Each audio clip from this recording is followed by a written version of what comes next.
Olá, eu sou o professor Luiz Antônio Peixoto Vale, da série Checkmate Global. Estou gravando hoje, 30 de agosto de 2024, o 139º vídeo da série complementar, juntando as peças e explicando o movimento. Estamos numa fase do jogo decisiva, em que os catalisadores plantados se tornam operacionais e alteram decisivamente as pré-condições. Um momento de intensa mudança. Para aquilatá-la, basta olhar para janeiro de 2000, do ano 2000, há apenas 4 anos atrás, poucas semanas antes da pandemia. Pense em como as coisas mudaram de lá para cá.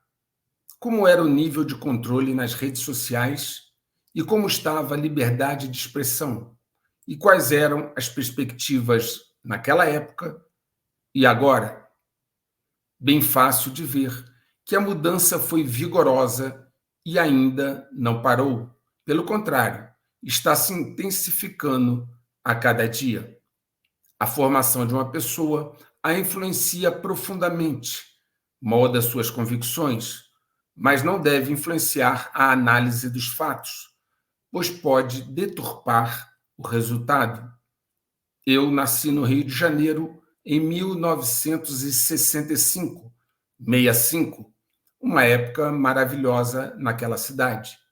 Estudei na sequência em colégios católico, batista, metodista e depois presbiteriano. Uma das minhas formações de nível superior foi numa faculdade metodista. Quando eu tinha 16 anos, mesmo não precisando, eu já queria trabalhar e meu pai teve de fazer uma autorização por escrito para que eu pudesse fazê-lo. Trabalho desde essa época. Fiz carreira como professor e executivo na área financeira e na atividade de inteligência. Estou casado há 35 anos e criamos 3 filhos, que agora já são todos adultos. Vim de uma família por parte de pai, com várias gerações de militares. Família, patriotismo e fé são valores que sequer eram discutidos ou postos em dúvida, faziam parte da estrutura cultural e educacional. Eu estou contando isso para vocês entenderem a minha formação, totalmente alinhada com os valores que embasam, já embasaram e talvez ainda embasem a cultura ocidental. Pois bem, isso posto, é necessário compreender que num mundo em transformação é essencial aguçar a capacidade de análise e manter o discernimento sem paixões. Ter uma correta consciência situacional pode significar, com certeza, a diferença entre tomar decisões adequadas à sua segurança ou comprometê-la. A análise não pode estar impregnada de paixões, de preferências, porque aí vira torcida e não análise. Sem ismos, sem fulanos, mas com um olhar superior atento aos movimentos dos jogadores, é possível tirar melhores conclusões. Algumas pessoas precisam entender, para o seu bem, que atuar como um torcedor não conduz às conclusões mais corretas e vai inexoravelmente comprometer a sua segurança futura. A vida real não é um filme de Hollywood. Eu comecei a ver essa balança se desequilibrar a favor do Oriente há mais de uma década. Em 2013 e também em 2014, escrevi vários artigos num blog chamado, na época, Alerta Total, do Jorge Serrão, onde discorria sobre estes cenários. Portanto, faço isso há mais de 11 anos de forma pública. Ao longo dos anos seguintes, a tendência se confirmou e fortaleceu e se acelerou, e percebendo que o jogo impactaria severamente a vida das pessoas, resolvi abrir o canal Checkmate Global em maio de 2020 para falar de geopolítica. Desenvolvi uma metodologia e uma linguagem própria para tornar o conhecimento mais acessível, além de citar fontes todo o tempo para facilitar as consultas. Já são mais de 4 anos, que coloco aqui dados, informações e milhares de evidências que mostram inequivocamente o que está acontecendo, com lógica, fatos e imparcialidade. Estou fazendo essas ponderações porque chegamos a um ponto de inflexão onde a situação não é mais reversível. Para você que chegou há pouco tempo no canal e mesmo aos que já estão aqui há muito tempo, eu sugiro enfaticamente que veja e reveja os vídeos e lives do canal com os olhos de um analista e não de um torcedor. Eles montam os vídeos e lives, montam um quebra-cabeça numa sequência metodológica e serão cruciais para as suas decisões quanto às medidas prudenciais, que irão definir em que grupo você estará: o grupo dos nécios, a sofrer o impacto devastador dos catalisadores, ou o dos preparados. A decisão é responsabilidade sua e de mais ninguém.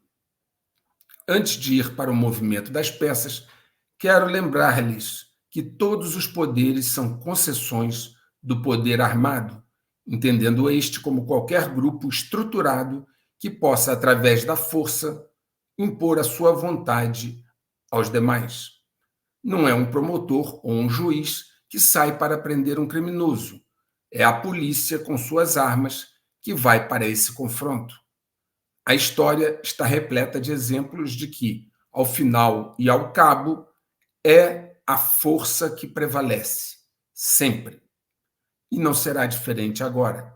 Todavia, o poder armado pode ser influenciado por vários fatores, de caráter ideológico, psíquico, emocional e também fatores objetivos. Assim, cabe ressaltar que é o poder econômico que financia o poder armado. Sem dinheiro, não tem armas e nem munições. Por isso, cooptar líderes no Ocidente e minar o seu poder econômico foi tão importante para os DGs nesta guerra de quinta geração que já ocorre há décadas. Porque, nesse processo de minar o poder econômico, por consequência, também enfraquece o poder armado do Ocidente. Neste vídeo, vou atualizar alguns dados sobre a situação do poder econômico e explorar os últimos desdobramentos da ameaça nuclear.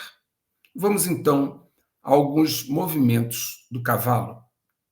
O jornal The New York Times informou que Biden assinou em março um documento secreto, onde foi realizada a revisão da estratégia de defesa nuclear dos Estados Unidos, considerando pela primeira vez o risco de um ataque coordenado, simultâneo da China, Rússia e Coreia do Norte com armas nucleares. Vou salientar que pela primeira vez na doutrina americana de proteção nuclear, eles consideram o risco de um ataque coordenado, simultâneo da China, Rússia e Coreia do Norte com armas nucleares. O documento, conhecido como Orientação de Emprego Nuclear, poderá ser acessado pelo Congresso dos Estados Unidos, com algumas modificações de segurança, antes do fim do mandato de Biden. Esse documento é revisado a cada 4 anos. Tem preocupado as autoridades a incapacidade dos Estados Unidos de se defender de um ataque nuclear. A jornalista Annie Jacobs publicou um livro intitulado Guerra Nuclear, um cenário. E nesse livro, N. Jacobsen diz que os Estados Unidos têm apenas 44 mísseis de interceptação e eles não são confiáveis, segundo ela. Vou repetir, os Estados Unidos têm apenas 44 mísseis de interceptação e eles não são confiáveis, segundo o que ela escreveu no livro. A Rússia é a maior preocupação do Ocidente no campo nuclear, porque possui um arsenal maior e mais moderno do que o dos Estados Unidos, sendo que Rússia e Estados Unidos concentram cerca de 90% das 12.121 ogivas nucleares do planeta. Um ataque múltiplo, coordenado e simultâneo da Rússia, China e Coreia do Norte seria um cenário assombroso, para o qual agora a doutrina de defesa nuclear dos Estados Unidos está acordando.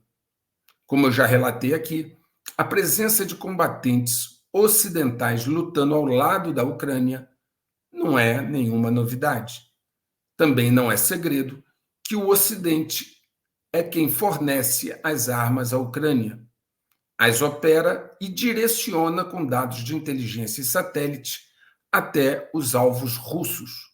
Enfim, é a OTAN que aperta os botões e são provocações claras dos DGs em busca de criar a Terceira Guerra Mundial.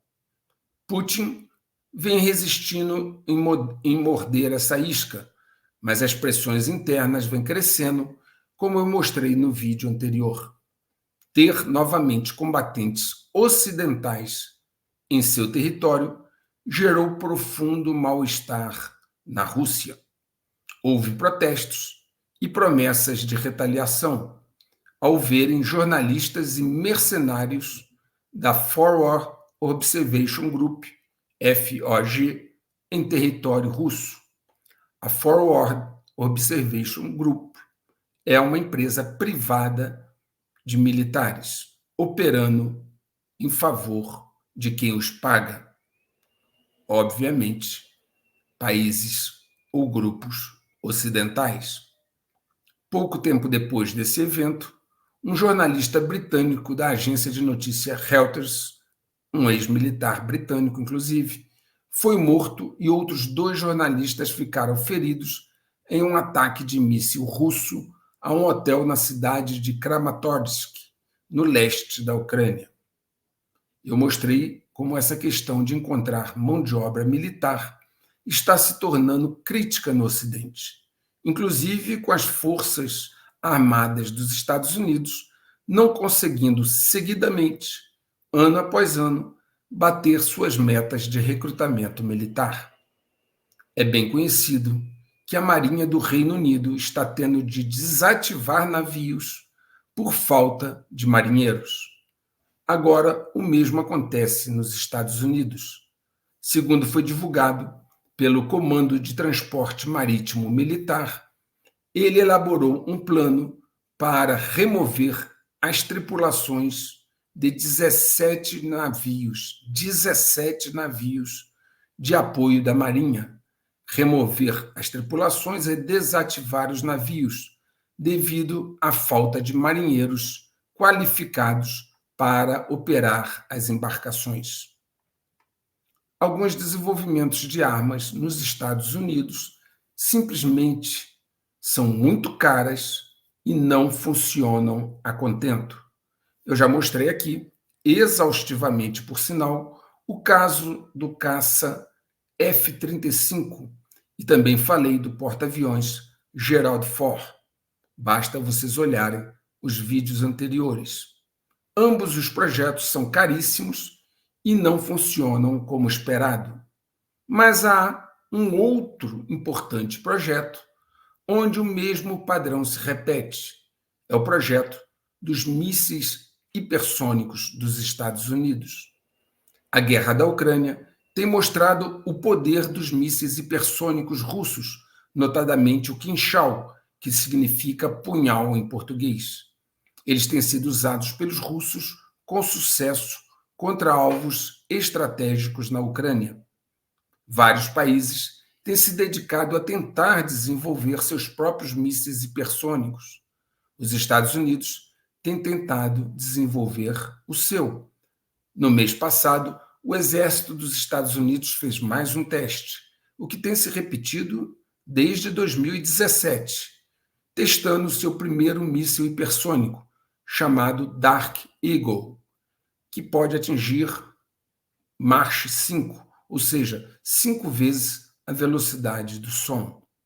Todavia, não foi divulgado que o teste tenha alcançado sucesso. Na verdade, eles não conseguem fazê-lo ficar funcional. Outro míssil que tentaram desenvolver, o AGM-138A, deu no mesmo. Nunca passou de Mach 5 e se derretia com o calor extremo. A Rússia, para se ter um contraponto, a Rússia dispõe dos mísseis Kinshal, que atinge Mach 12 vezes a velocidade do som, ao contrário de 5 vezes que se pretendia chegar com a AGM-138A.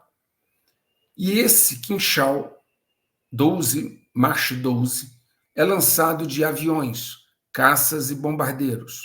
Além do Kinshal, a Rússia tem o HGV Avangard, com capacidade para Mach 28, e um míssil de cruzeiro hipersônico chamado Zircon, com capacidade para Mach 9.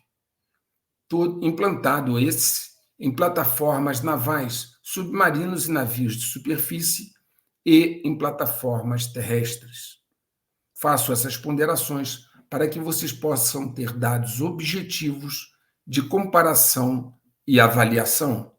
O exército russo é a única força armada do mundo a implantar amplamente mísseis hipersônicos e também a única força que os introduziu em todos os domínios, ar, terra e mar, incluindo aí armas estratégicas.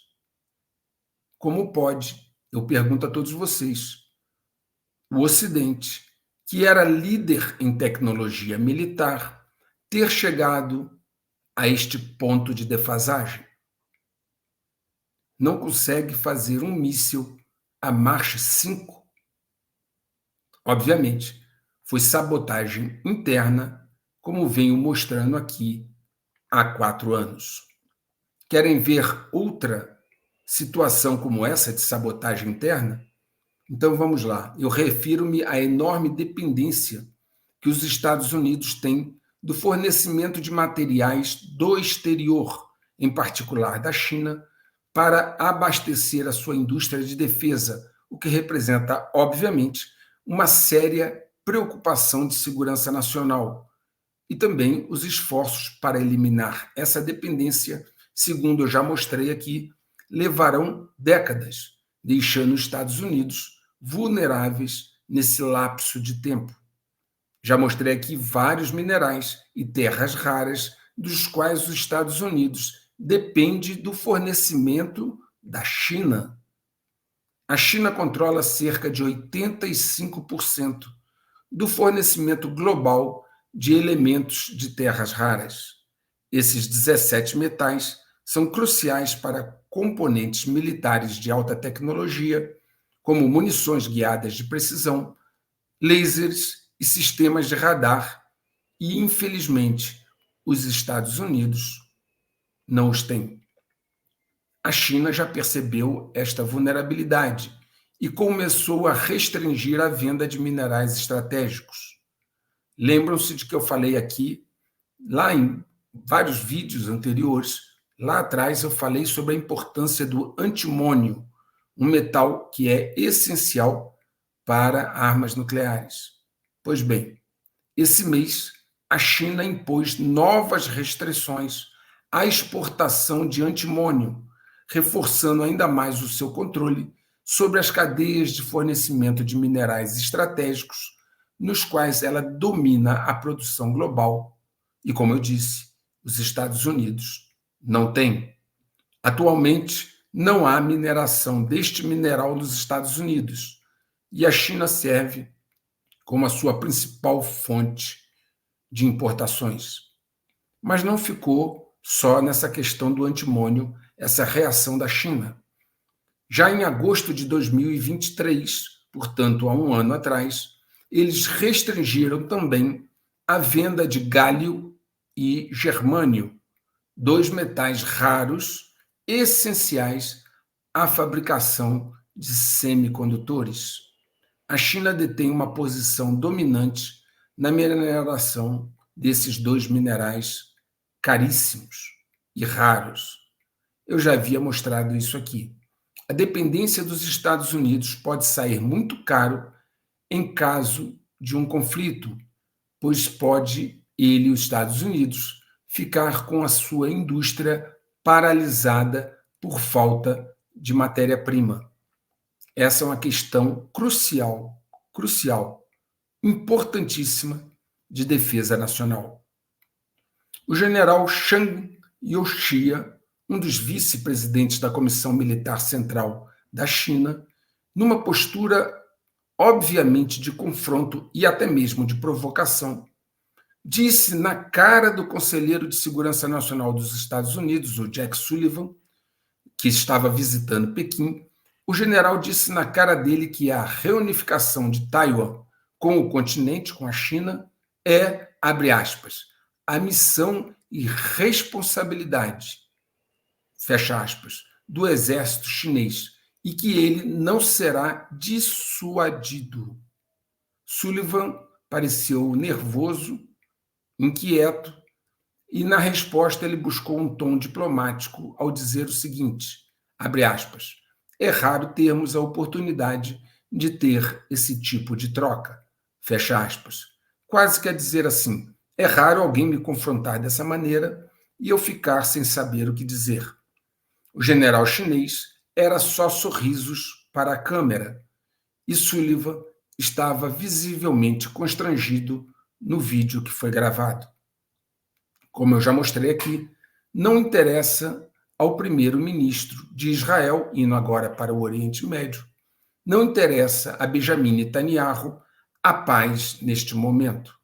E mais uma demonstração disso foi o assassinato de um líder do Fatah, que é uma facção palestina que não foi atacada até o momento, desde o início das hostilidades com o Hamas, porque simplesmente o Fatah não se envolveu diretamente nos acontecimentos.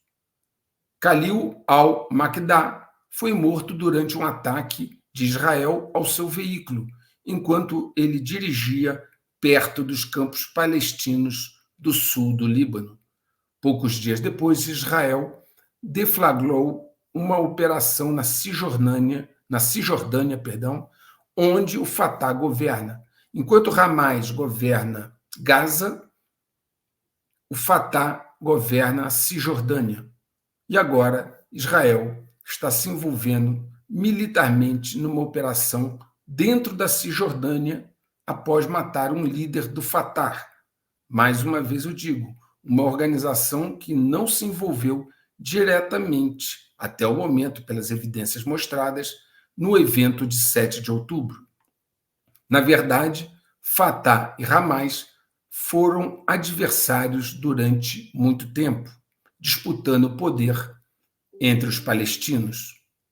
Joseph Baout, professor de Ciências Políticas, diretor do Instituto Issam Fares de Políticas Públicas e Relações Internacionais, na Universidade Americana de Beirute, disse o seguinte, abre aspas, isso mostra, de fato, que Netanyahu está indo cada vez mais em direção a uma política extremista, isso é, de cortar todas as possibilidades de uma negociação. Fecha aspas. As divisões internas no governo de Israel vêm mostrando ainda mais fissuras à medida que a situação se deteriora. O ministro da Defesa, Yoav Gallant, atacou o ministro da Segurança Nacional, Itamar Ben-Gvir, após uma carta do chefe do Shin Bet. O Shin Bet é o Serviço de Inteligência e Segurança Interna de Israel. Enquanto o Mossad cuida da parte externa, o Shin Bet cuida do serviço interno. Então, o seu líder, o líder do Shin Bet, Ronen Bar, escreveu uma carta na qual ele acusa Ben-Gvir de ajudar a causar, abre aspas, danos indescritíveis, fecha aspas, a Israel ao encorajar extremistas judeus na Cisjordânia e em outros lugares. Então, o ministro da Defesa, Yoav Gallant, saiu em defesa do Ronen Bar, do Shin Bet, contra Itamar Ben-Gvir, que é o ministro da Segurança Nacional. Muito raro um chefe do Shin Bet manifestar-se assim. O ministro da Defesa, Gallant, escreveu no X, abre aspas, diante das ações irresponsáveis do ministro Ben-Gvir, que colocam em risco a segurança nacional de Israel e criam divisão interna na nação, o chefe do Shin Bet e seu pessoal estão cumprindo seus deveres e alertando sobre as graves consequências desses atos. Fecha aspas. Ben-Gvir, que era alvo das acusações, vem apoiando a ação de colonos extremistas e disse sim ao ser perguntado se ele construiria uma sinagoga no lugar da mesquita de Al-Aqsa, que é o terceiro lugar mais sagrado para os muçulmanos, o que gerou uma reação imediata da Turquia e da Arábia Saudita. Essas posturas radicais têm colocado países árabes moderados, que antes até se aproximavam de Israel, está levando esses países moderados, árabes moderados, a uma atitude de hostilidade em relação a Israel. Logo, Ben-Gvir é outro que, junto com Netanyahu, vem agravando o cenário e forçando a escalada do conflito. É uma situação bastante séria. Como eu já disse, só tem guerra se tiver dinheiro para financiar. A economia precisa estar forte para que o esforço de guerra funcione. O general israelense da reserva, Itzhak Brick, afirmou em uma coluna de opinião publicada no Haaretz o seguinte, abre aspas, Haaretz, para quem não sabe, é uma publicação israelense também. E esse general israelense, Itzhak Brick, publicou o seguinte, abre aspas, na verdade, o país está galopando para a depreciação. Se a guerra de atrito contra o Hamas e o Hezbollah continuar, Israel entrará em colapso em não mais de um ano, fecha aspas. E depois ele ainda concluiu, abre aspas, todas as estradas de nível político e militar levam Israel à encosta. Israel entrou numa rotação existencial e pode, em breve, chegar a um ponto sem retorno. Fecha aspas. Brick, que é esse general, afirma que o ministro da Defesa, Yoav Gallant, que eu citei agora há pouco, começou a ficar sóbrio, citando comentários dele, do Gallant, nos quais ele chamou as promessas de vitória total em Gaza de Netanyahu, essas promessas ele as chamou de bobagem.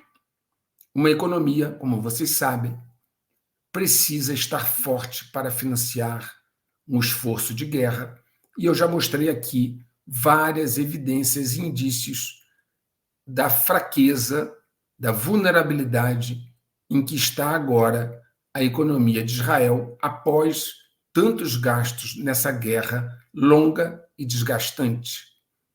Uma economia em extrema dificuldade, apelos globais por boicotes, conflitos e divisões internas, escassez de tropas e equipamentos e guerras em várias frentes, como no sul com Hamas e ao norte com Hezbollah, podem levar Israel à exaustão brevemente.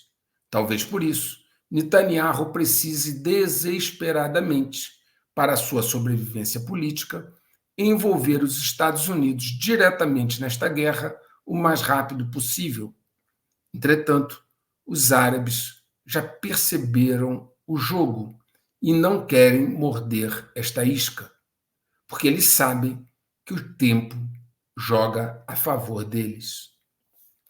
Como eu também já mostrei aqui mais de uma vez, né, e já chamei a atenção para o fracasso das potências ocidentais em deter os ataques de uma milícia do Iêmen, um país pobre, deter os ataques dos Houthis, que são uma milícia do Iêmen, um país pobre, os ataques que eles fazem aos navios que transitam no Mar Vermelho. O mais recente fracasso ocorreu após um ataque com mísseis bombardear o petroleiro de bandeira grega MV Sunion. O Financial Times escreveu o seguinte, abre aspas, a explosão do navio marca uma nova tática para os Houthis. Desde que o grupo começou sua campanha contra a navegação internacional em novembro passado, ele afundou 2 navios, o Rubimar, atacado em fevereiro, e o Tutor, atacado em junho. Fecha aspas. Para dar a vocês uma ideia do tamanho do Sunion, que foi atacado agora, basta dizer que ele está transportando 150 mil toneladas de petróleo bruto, o equivalente a 1 milhão de barris de petróleo, que é um pouco mais de 4 vezes, vou repetir, é um pouco mais de 4 vezes a quantidade derramada pelo Exxon Valdez em 1989 e que causou todo aquele furor ambiental. O secretário de imprensa do Pentágono, Major-General Patrick Ryder, disse o seguinte, abre aspas, atualmente, se referindo ao navio, atualmente ele está pegando fogo e parece estar vazando óleo, o que representa um risco à navegação e uma potencial catástrofe ambiental. Fecha aspas. Provavelmente, então, este será o terceiro navio afundado pelos Houthis, dentre vários outros que foram avariados. Passamos agora ao movimento da Torre. A dívida do governo dos Estados Unidos ultrapassou 35 trilhões de dólares, tendo crescido nos últimos 12 meses 2,35 trilhões e não dá nenhum sinal de diminuir. Uma dívida bem maior do que o PIB dos Estados Unidos, que é de 28 trilhões. 28 trilhões de PIB contra uma dívida de 35 trilhões, que sobe mês a mês.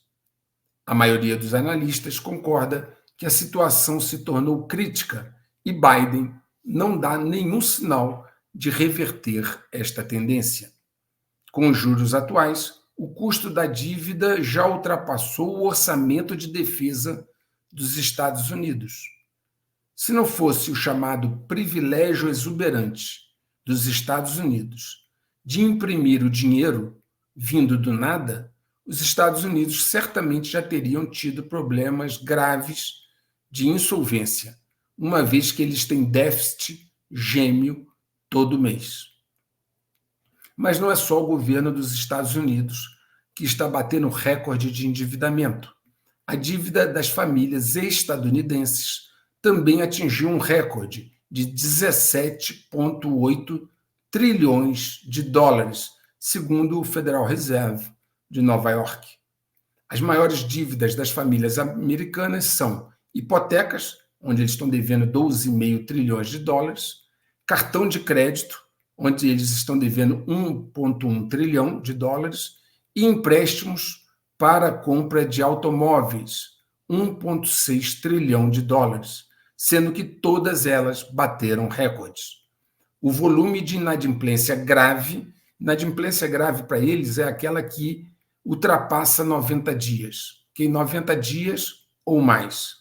O volume de inadimplência grave para cartão de crédito e empréstimo de automóveis cresceu significativamente. O relatório do Federal Reserve também demonstrou preocupações crescentes com a falência dos consumidores, que movimentam cerca de 2/3 da economia dos Estados Unidos. Na verdade, o mundo inteiro está endividado, mesmo que muitos países e organizações não no estado ou num nível tão crítico como o dos Estados Unidos. A dívida global atingiu um novo recorde de 315 trilhões de dólares. Esta é uma situação insustentável, uma situação extraordinária para a qual os DGs estão a pedir uma solução extraordinária, ou seja, o The Great Reset, com um grande jubileu de dívidas, a reinicialização. Uma vez que todos eles estão endividados, nada mais conveniente do que perdoar as dívidas. Talvez por isso também, por essa situação caótica de bolha de dívida, a corrida ao ouro físico continua. Uma pesquisa do World Gold Council, publicada em junho, calculou que a compra do metal precioso, do ouro, pelos bancos centrais dos países ultrapassou 1.037 toneladas em 2023, que é a segunda maior compra anual da história, depois das compras de 2022, que totalizaram 1.082 toneladas, recorde de compra de ouro físico pelos bancos centrais, ano após ano. Como já mostrei, essa procura pelo ouro por parte dos bancos centrais vem se acentuando, uma vez que a confiança nas moedas fiduciárias, ou seja, sem lastro, vem decaindo. Segundo uma publicação, o presidente de El Salvador, Nayib Bukele, teria dito o seguinte em um fórum em Washington em fevereiro. Palavras do Bukele, segundo esta publicação. Vou citar, abre aspas. Ele questionando Bukele essa questão total de dívida e dólar. Ele disse o seguinte, abre aspas. Então, quem está financiando o governo dos Estados Unidos? O governo americano é financiado por emissão de títulos do Tesouro dos Estados Unidos. Papel. E quem compra os títulos do Tesouro? Pergunta ele. E responde, principalmente o Federal Reserve, que repassa aos mercados. E como o Fed os compra? Imprimindo dinheiro. Mas que suporte o Federal Reserve tem para esse dinheiro que ele imprime? Os próprios títulos do Tesouro. Então, basicamente, você financia o governo imprimindo dinheiro do nada. Papel apoiado em papel. Uma bolha que inevitavelmente estourará. Fecha aspas, segundo a publicação, são palavras do Bukele. De fato, é um esquema fechado, onde papel apoia papel, sem lastro em riqueza sólida nenhuma. E isso, com certeza, forma, junto com a bolha da dívida, uma situação explosiva.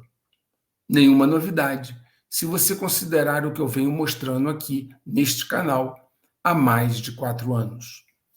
Os maiores países do mundo continuam, então, a manter grandes quantidades de ouro físico em seus cofres.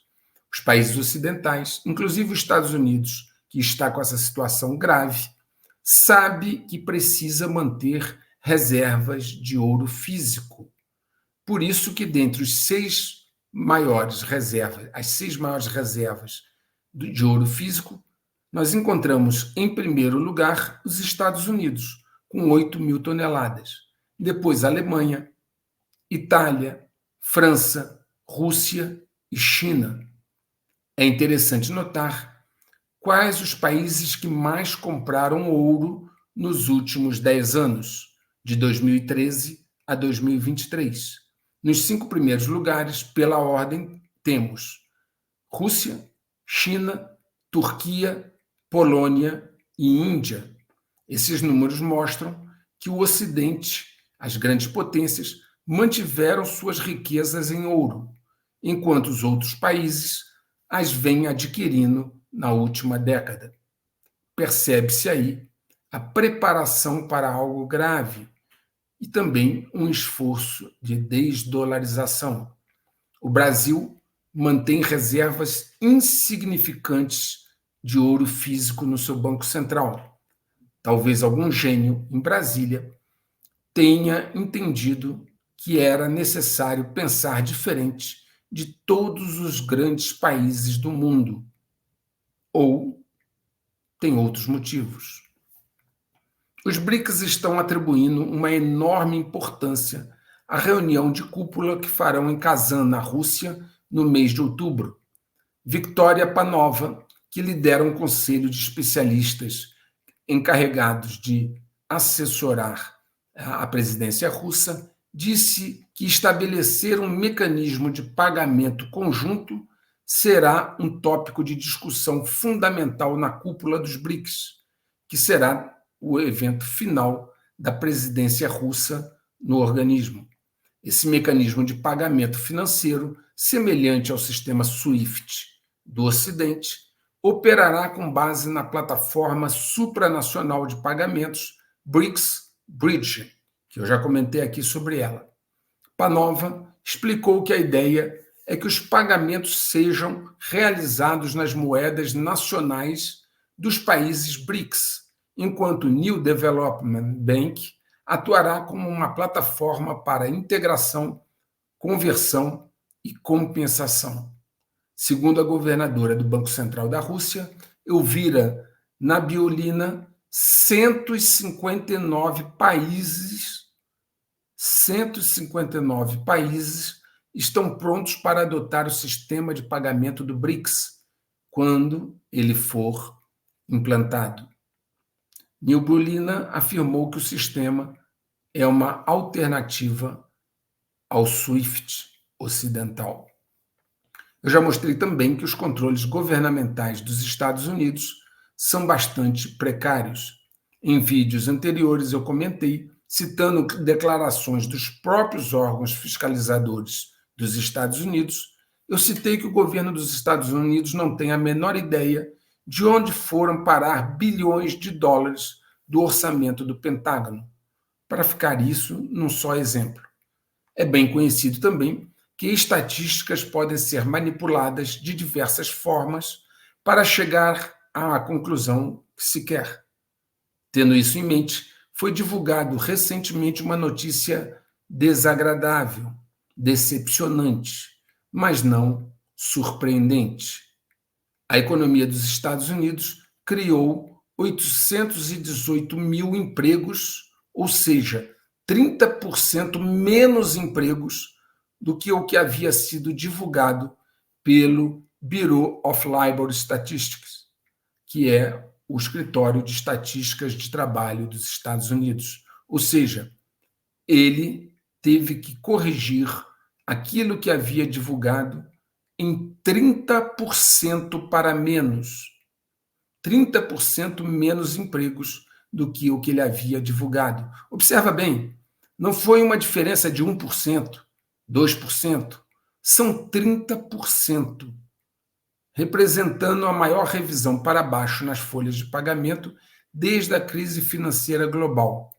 Logo, essas revisões já acontecem, e esse erro não ocorre pela primeira vez.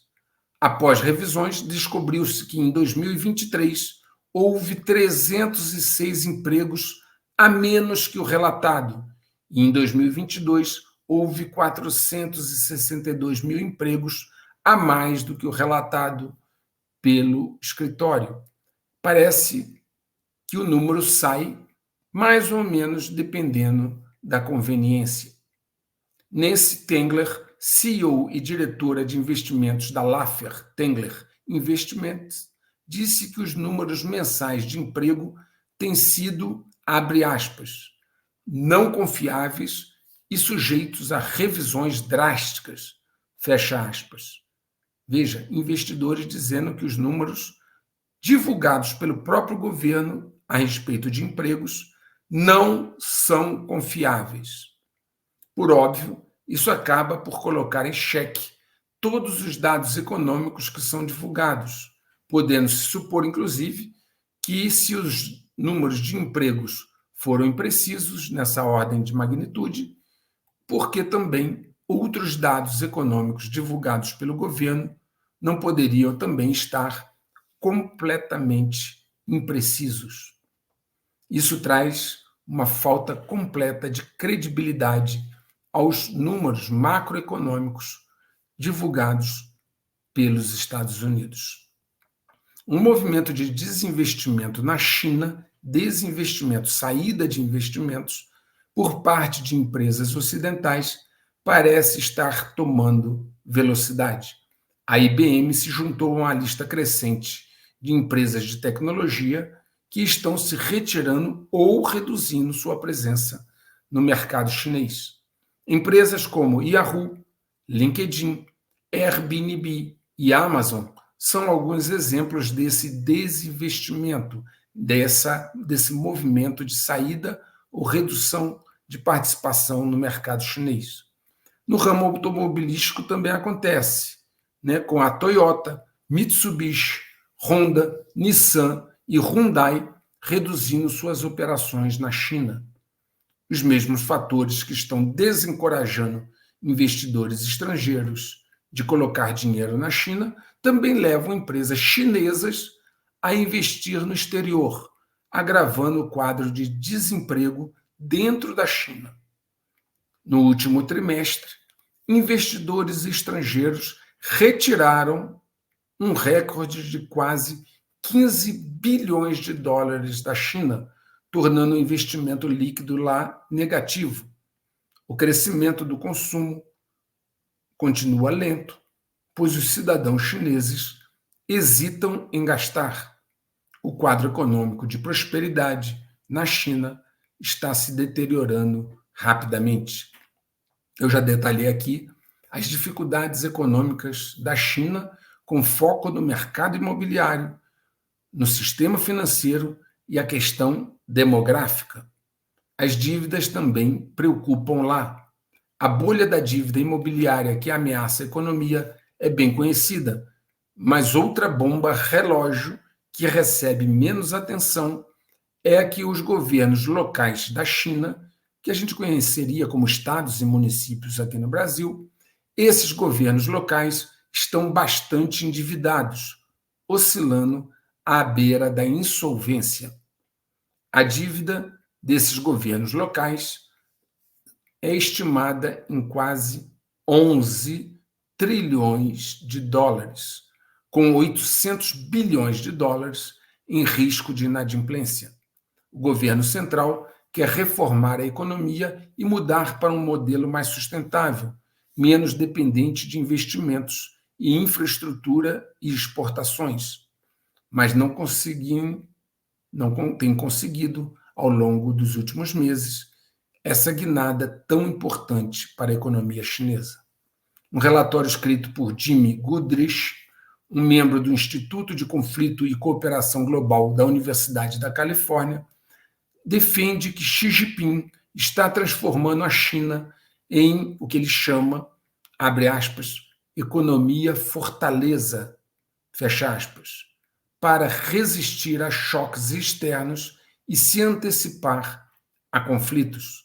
O documento escrito por ele diz o seguinte, abre aspas, a estratégia projetada para reforçar a autossuficiência e a resiliência nacional contra choques externos e, em última análise, permitir que a nação resista a situações extremas, incluindo conflitos armados prolongados. Fecha aspas.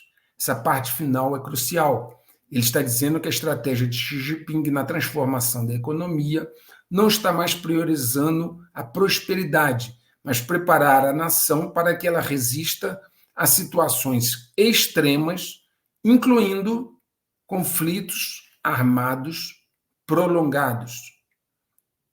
Na verdade, Xi Jinping viu como a Rússia converteu sua economia para suportar um conflito e ele não quer passar por uma situação dessa desprevenido. A economia da China depende significativamente de exportações. No ano passado, para vocês terem uma ideia, as exportações totais do país atingiram cerca de 3,3 trilhões de dólares, enquanto as importações totalizaram aproximadamente 2,5 trilhões de dólares. Isso resultou em um superávit comercial de 820 bilhões de dólares, o segundo maior da última década. Robert O'Brien, ex-conselheiro de Segurança Nacional dos Estados Unidos, comentou esse relatório no X, escrevendo o seguinte, abre aspas, o PCC, Partido Comunista Chinês, está se preparando para lutar e vencer, ou pelo menos sobreviver, a uma guerra muito longa. A América deveria tomar cuidado, fecha aspas. Muitos têm se perguntado, então, o porquê da inação do governo chinês com a desaceleração da economia e essa perda de prosperidade nacional. Talvez essa questão da economia fortaleza, esse redirecionamento da economia, explique o porquê. Uma informação levantou algumas indagações. Foi divulgado que o Departamento de Tesouro dos Estados Unidos e o Banco Popular da China concordaram em cooperar em tempos de estresse financeiro para compartilhar informações e coordenar a gestão de crises. Veja bem, dois pontos importantes nesse comunicado em que diz que o Departamento do Tesouro dos Estados Unidos e o Banco Popular da China vão cooperar. Vão cooperar para quê? Vão cooperar em tempo de estresse financeiro. E para quê? Para a gestão de crises. A pergunta é, se ninguém está falando em crise, por que os Estados Unidos e China estão falando em cooperar para coordenar a gestão em tempo de estresse financeiro e de crise? Se não há crise, não há estresse financeiro, por que eles criaram esse mecanismo? Vamos agora, então, ao movimento do bispo. Aos poucos, todo o histórico de pressões de governos e instituições para suprimir a liberdade de expressão e cumprir a agenda dos DGs vai aparecendo. 2 anos atrás, o CEO da Meta, que é o Mark Zuckerberg, admitiu que o FBI pressionou o Facebook a censurar a história do laptop do Hunter Biden, filho do Biden. Também já comentei essa história aqui. Agora, numa carta ao presidente do Comitê Judiciário da Câmara dos Estados Unidos, Zuckerberg admitiu que altos funcionários do governo Biden pressionaram repetidamente as equipes do Facebook a suprimir informações relacionadas à Covid, que a plataforma não teria censurado de outra forma. E o governo expressou muita frustração com, segundo ele, nossas equipes quando não concordamos, fecha aspas. Na carta que Zuckerberg escreveu, ele ainda diz o seguinte, abre aspas, acredito que a pressão do governo foi errada e lamento que não tenhamos sido mais francos sobre isso. Também acho que fizemos algumas escolhas que, com o benefício da retrospectiva e de novas informações, não faríamos hoje, fecha aspas. Zuckerberg também disse que o Facebook não deveria ter censurado a história do laptop, como eu comentei, né? A história que foi, inclusive, posta pelo New York Post. Muito bem. Ele escreveu o seguinte, Zuckerberg, sobre essa questão do laptop do Hunter Biden. Ele escreveu o seguinte, abre aspas, ficou claro que a reportagem, se referindo à reportagem do New York Post, ficou claro que a reportagem não era desinformação russa, e, em retrospecto, não deveríamos ter rebaixado a matéria. Algumas pessoas acreditam que esse trabalho beneficiou uma parte em detrimento de outra. Fecha aspas. Concluiu ele, naturalmente se referindo à eleição onde concorriam Biden e Trump. Ocorre que, ao não divulgar a história na época, o Facebook pode ter alterado o resultado da eleição presidencial nos Estados Unidos, onde Biden ganhou. E a pergunta então é: e como fica isso agora? Já que estamos falando em restrição de liberdade de expressão, é importante ressaltar a prisão na França do CEO do Telegram, Pavel Durov. Promotores de Paris confirmaram que ele foi indiciado por 6 acusações de suposto uso criminoso do aplicativo. As acusações estão todas baseadas no fato do Telegram não restringir quaisquer postagens na plataforma, favorecendo, segundo os franceses, o uso do aplicativo por organizações criminosas e por se negar a cooperar com as autoridades. Depois de pagar uma fiança de 5 milhões de euros, ele foi liberado, mas não poderá deixar a França e terá de comparecer 2 vezes por semana a uma delegacia de polícia. Durov, cujo app tem quase 1 bilhão de usuários, tem cidadania francesa, russa e dos Emirados Árabes Unidos. É um camarada que já foi recebido para almoçar pelo Macron, que, pelo jeito, mudou de opinião sobre ele. Tendo ele nascido na Rússia, ele, na época, tirou o aplicativo de lá por entender que havia pressão do governo russo para fornecer informações. Depois, ele retornou com o Telegram para a Rússia, mas continuou a morar fora do país. Tucker Carlson, ex-Fox News, escreveu no X, abre aspas, Pavel Durov deixou a Rússia quando o governo tentou controlar sua empresa de mídia social, Telegram. Mas, no final, não foi Putin quem o prendeu por permitir que o público exercesse a liberdade de expressão. Foi um país ocidental, um aliado do governo Biden e um membro entusiasmado da OTAN que o trancou. Pavel Durov está em uma prisão francesa esta noite, na noite que ele publicou, né? Um aviso vivo para qualquer proprietário de plataforma que se recuse a censurar a verdade a mando de governos e agências de inteligência. A escuridão está descendo rapidamente sobre o mundo anteriormente livre. Fecha aspas. Palavras de Tucker Carlson. E a parte final eu vou repetir. A escuridão está descendo rapidamente sobre o mundo anteriormente livre. Elon Musk, que segundo alguns também deveria estar muito preocupado, também solicitou a libertação de Durov.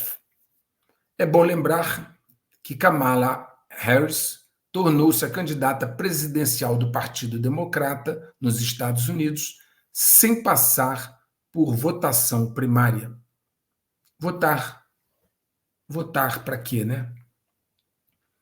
Biden está contrariado com a Suprema Corte dos Estados Unidos, que tem prevalecido com uma conotação conservadora, que tem tomado decisões contrárias aos interesses da agenda progressista.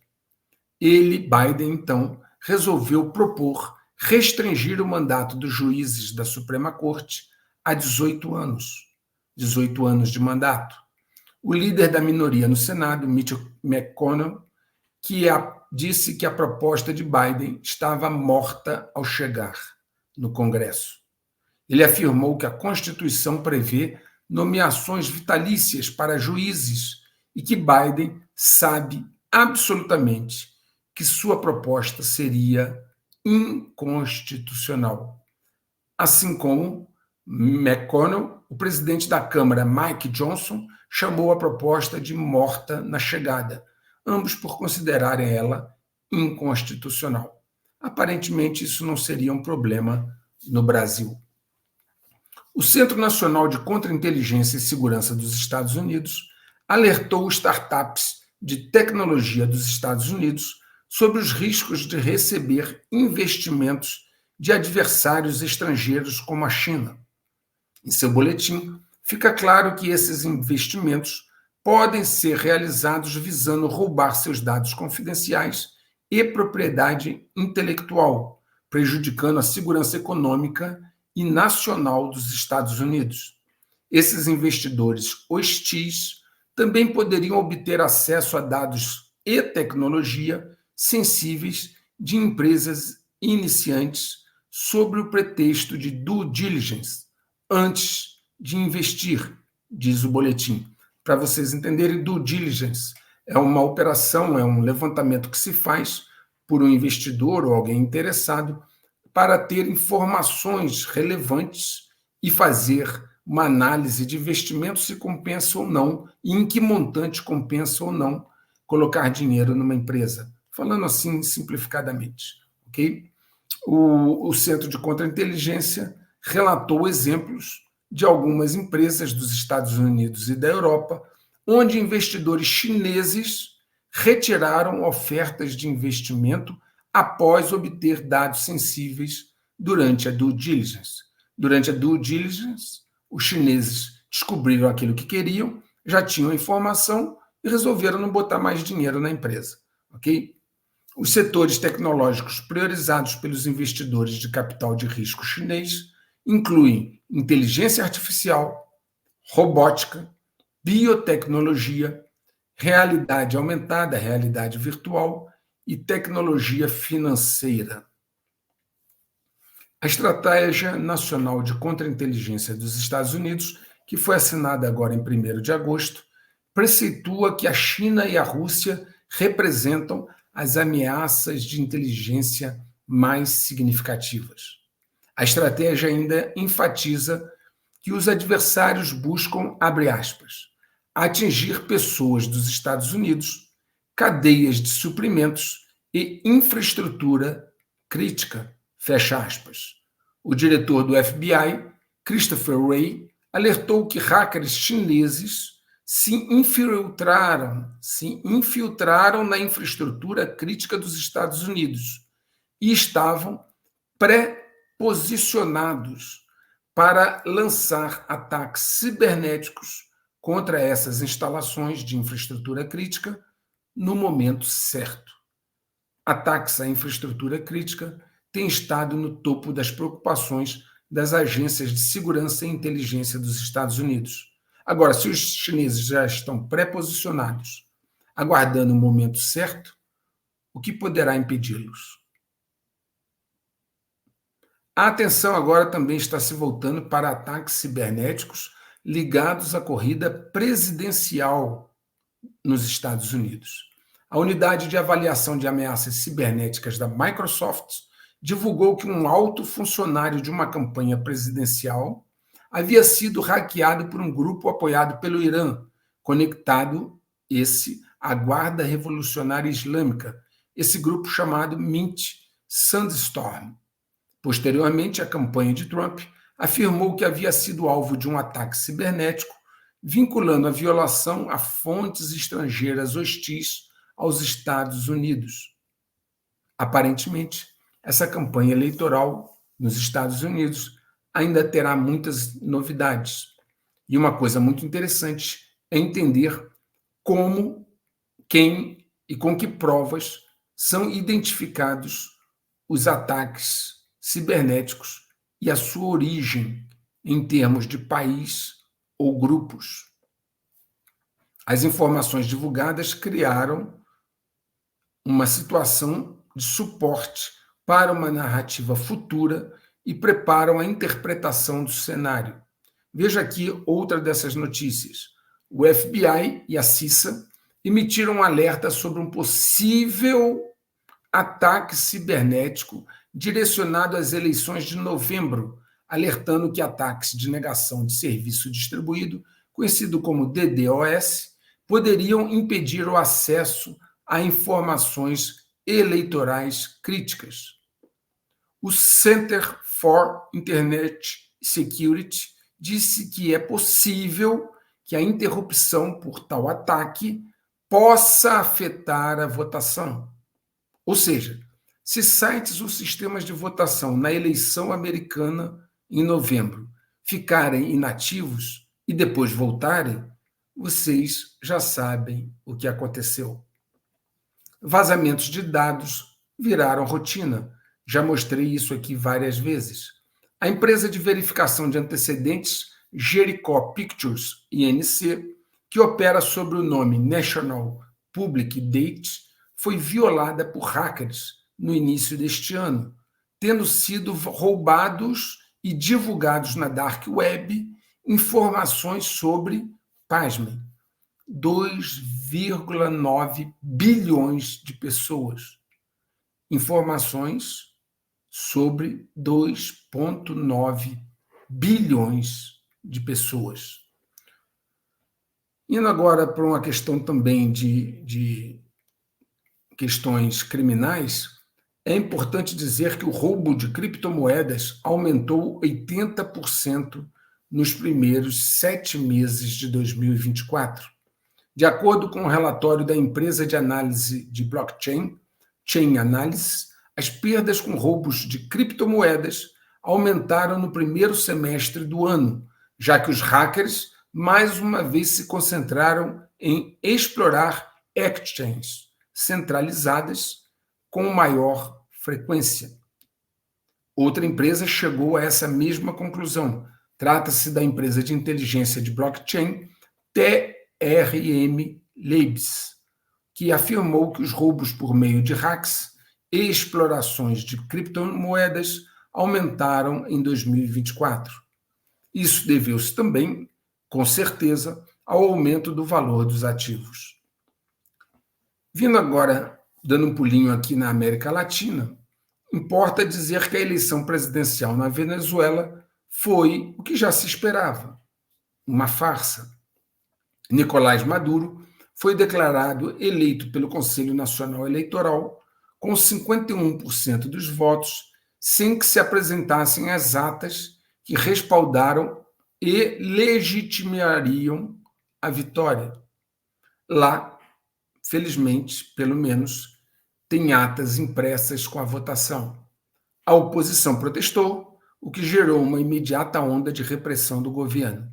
Os Estados Unidos e vários outros países, inclusive europeus e sul-americanos, não reconheceram a vitória de Maduro.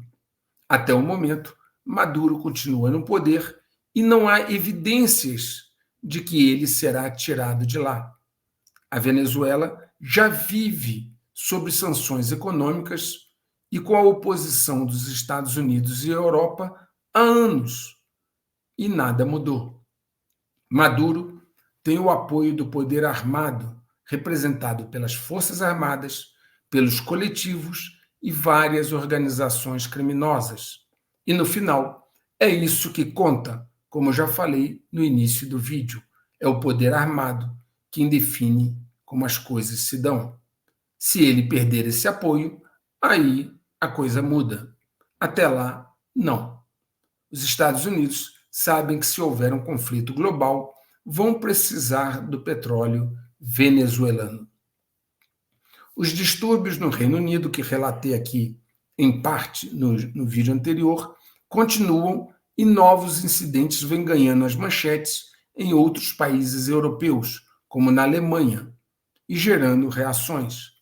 Um ataque com faca em Solingen, Renânia da Nord-Westfália, realizado por um extremista islâmico da Síria, deixou 3 pessoas mortas e 8 feridas.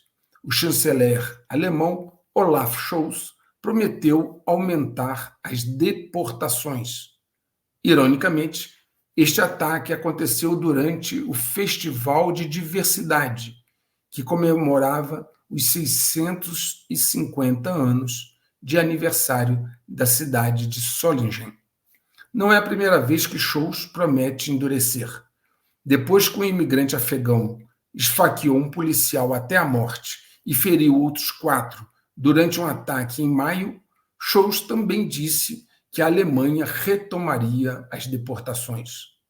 O governador da Renânia do Norte-Westfália, Hendrik Wüst, disse o seguinte, abre aspas, anúncios por si só não serão suficientes e que ações devem se seguir, fecha aspas. Outras mortes também têm sido relatadas no Reino Unido. Interessante, importantíssimo chamar a atenção para esse ponto, que é muito interessante, é que, enquanto britânicos e alemães, assim como franceses, poloneses, mas no caso, britânicos e alemães, estão a lutar contra russos na Ucrânia, eles estão a ser mortos em seu próprio país. E não é por russos. Talvez seja difícil entender para eles onde está o problema. A China tem sido o grande protótipo para testar um sistema de controle de massa. Agora, eles introduziram identificações digitais para internautas. O Ministério da Segurança Pública chinês introduziu um certificado digital que contém informações pessoais, incluindo dados biométricos e número de identificação do indivíduo. Indivíduos com uma ID válida podem solicitar um número de ID digital e um certificado digital que contém o número e suas informações pessoais. O número e o certificado podem, então, ser usados para verificação de ID em serviços públicos e privados. Vou repetir, porque é importante. O número e o certificado obtidos podem, então, ser usados para verificação de ID em serviços públicos e privados. O professor de Direito da Universidade Tsinghua, Lao Dongyan, escreveu que o novo sistema, abre aspas, transformará o acesso à internet e os serviços online em privilégios efetivos que só podem ser desfrutados com permissão, fecha aspas. Esse professor, Lao Dongyan, escreveu com precisão sobre um futuro muito provável. Muitos acreditam que esse novo sistema implantado, associado à moeda digital CBDC, de que eu já tanto falei aqui, e também associado ao sistema de crédito social, fecha um círculo de controle bastante eficiente e aterrorizador sobre o cidadão. Então, eles estão combinando 3 instrumentos. Esse sistema de ID digital com certificado, o CBDC e o sistema de crédito social. Esses 3 sistemas juntos fazem um círculo poderoso de controle. A Organização Mundial de Saúde, a OMS, declarou agora, no dia 14 de agosto, o surto de Mpox, anteriormente conhecido como varíola dos macacos, que eclodiu na África, uma emergência de saúde pública de interesse internacional, devido ao aumento de casos e mortes nos últimos meses. Pessoal, não há nenhum motivo para pânico ou excessiva preocupação com isso. Se você parar para pesquisar, verá que o contágio é bastante restrito e não há uma disseminação em grande escala. Segundo as matérias que foram publicadas, a varíola afeta somente homens que fazem sexo com outros homens.